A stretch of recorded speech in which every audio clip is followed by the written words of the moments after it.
You know, one of the things I really love, because we do a lot of branding, and you know, all this kind of stuff is a passion of mine as well.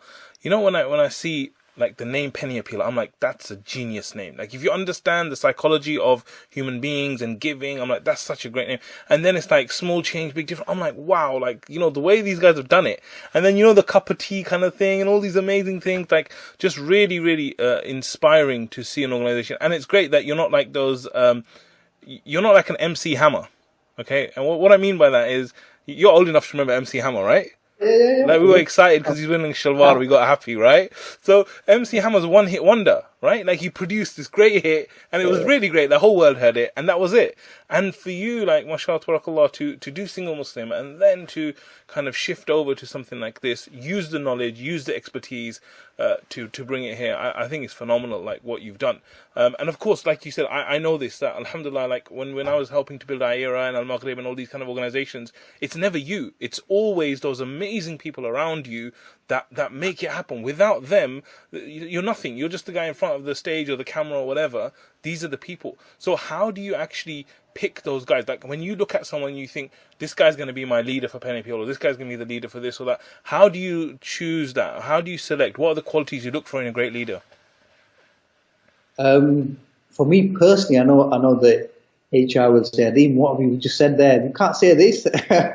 But for me personally, it's about a relationship and a vision, and, you know, the integrity of that individual, because, you know, you can train most things. In fact, you can train a lot of things, but what you can't train is, you can't train passion.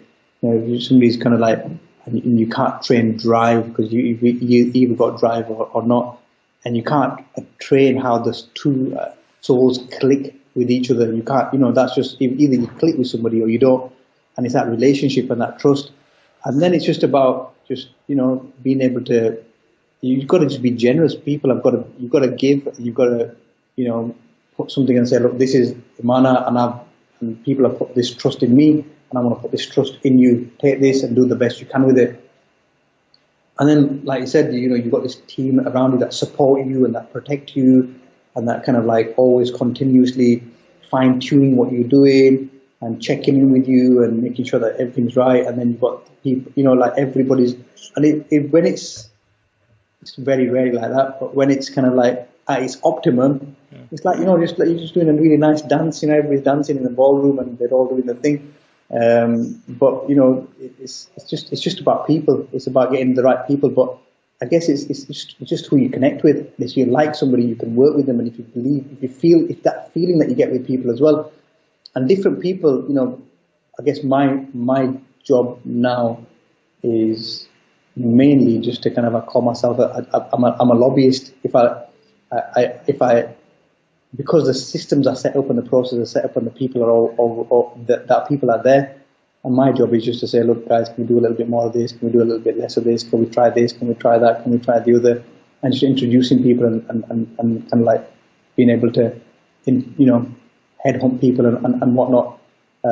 It's yeah. I don't think there's a right way or a wrong way, and everybody's got their own identifying scale. And, you know, some people go through a really thorough process, and there's got to be like a interview 1 and, you know, interview 2, and then you've got to go through this and profile testing and identifying. You know what's interesting about what you're saying though, Adeem, is that, you know, I've been in a lot of partnerships. Like, some of them were terrible, some of them were good, some of them are great, and what I realize is that now I even tell people that it's important for you to get connected with the person, even when you're hiring, in terms of your values first. And if they've got the correct values, then the abilities come into it, right? Yeah. It's not like, oh, let me find someone who's great at this, and then later on they don't match. Partnerships only work if your values are matched.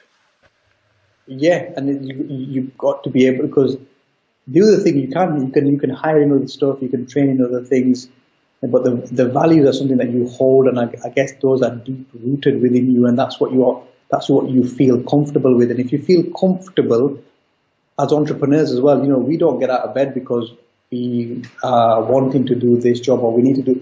We get out of bed because we enjoy what we do. We have a passion for it, and, you know, that's. You surround yourself with people that you believe in, I guess, and you surround yourself with people that, alhamdulillah, we're blessed to be able to surround ourselves with those individuals. we don't. It's not like our fathers or our grandparents that have to drive the bus or have to be in a factory or have to do any of that. Like, that thing we don't need to. We can choose to be where we want to be, and that's a big blessing in itself. That's a huge blessing.